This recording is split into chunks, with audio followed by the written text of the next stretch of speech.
थोड़ा गाना प्ले किया जाए। हम लोग थोड़ा साइड हो जाएंगे। हाँ?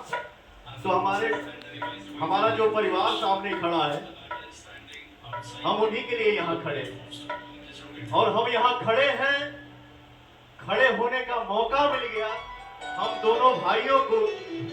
और इन इन इन इन इन इन इन इन इन हेलो, हमारे हीरोइन को